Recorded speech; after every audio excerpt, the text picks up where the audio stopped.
Hey everyone, so in the previous video that I did, I looked at a good activity to do for a grammar review. Now I mentioned already that this week is mid-course testing week, and so we had to do a grammar review, but also we've got to do a vocabulary review. And again, review activities can be boring, especially if you've got stronger students who already know everything. But of course they're necessary because not every student will pick something up the first time. And also, if there were things in week 1 or 2 and it's now week 7, there are things that students will have forgotten. So I wanted to share with you what I did yesterday for my vocabulary review and something that I think maybe you could use as well. Now, for me, getting out of the classroom, if possible, and I'm sure that there are some people watching this who say, well, I can't get out of the classroom, but if you can, getting the students outside doing something is really effective. I'll talk a little later about what to do if you don't have access to being outside, but let's start with what I did yesterday. So we went outside into the car park and I sat on a chair in the middle of the car park and I put the students into 14s.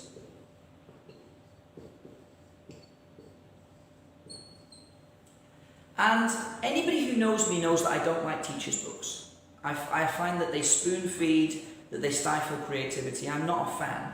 But what I do like about teachers' books is they often have good, printable, additional activities. And I tend to save those for review weeks. So I went through the teacher's book, first half of the course, and printed out, I think, 5 worksheets of vocabulary. And what you do is you give one worksheet, let's say worksheet 1, to each group. They complete it together. When they finish, they run to you and show you the paper. You check it. If it has no mistakes, you give them the next paper. And they run back, and now they're working on worksheet 2. Okay, if there's a mistake, it's up to you. With Starter, I was pointing out where the mistakes were. But if you've got a higher level, you can simply just shake your head. And they have to go back and they have to find the mistake that they made. Could be spelling, could be grammar. It doesn't really matter what the mistake is, but they've got to find it. In my case, I would say, okay, number 6 is wrong. You need to go back and check it. So they run back. Okay, we have to find the mistake. And then they run again. Okay? It's physical. It's also really collaborative. And I'll attach a couple of photos, if I can, to this video of my students actually completing this, and you will see how engaged they are. They're all round the paper, okay? You can see the 4 teams all working really hard. I absolutely love it. The only problem is here in Timor-Leste, it's very hot, and I was sitting in the sun in the middle of the car park. They were all sitting in the shade underneath a kind of overhang. So at the end of the activity, I was absolutely drenched in sweat when we came back to the classroom to do the answers. And that's what you do. After one team has finished all of the worksheets and they've got it all correct, that team is the winner. You come back to class and you walk the students through the answers. If it's a higher level class, you could even have the winning team take over as teacher and talk the other students through the answers, and you just interject where you feel necessary.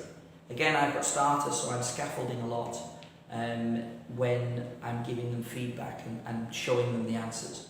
Now, I mentioned if you don't have access to outside, because not every school does. My school in Manchester, we couldn't really get outside to do activities. You might live somewhere where the weather doesn't allow for it. So it can be done in school. The difference if you do it in school is that you don't have as much space. So, for example, when I was in Manchester, I would have my classroom door here, and then we had like a corridor, and then here we had the student area. Okay? And the students would be inside the class, so there's the class. They would be inside working on the activities, and they would simply have to come out, come to me, I'm here, and show me. Obviously, in this case, you've got to be careful with things like health and safety, so it might be that you tell them not to run. But still, there is that collaborative element, there is that competitive element, and if you just give students 5 worksheets, if you just hand them 5 worksheets, you're going to lose them, they're not going to be engaged. This activity allows you to get a number of activities, a number of vocabulary worksheets, a number of different areas. And because it's done in a fun way, the students don't actually realise that all they're doing is doing a worksheet. Something that they've done in class 100 times. But that competitive element, that physical element, is something that works really well. I hope you've enjoyed this video. I hope it's something that you think you can use in your classes in the future. And I will be back very soon with another teaching related video here from Team Leicester. Take care.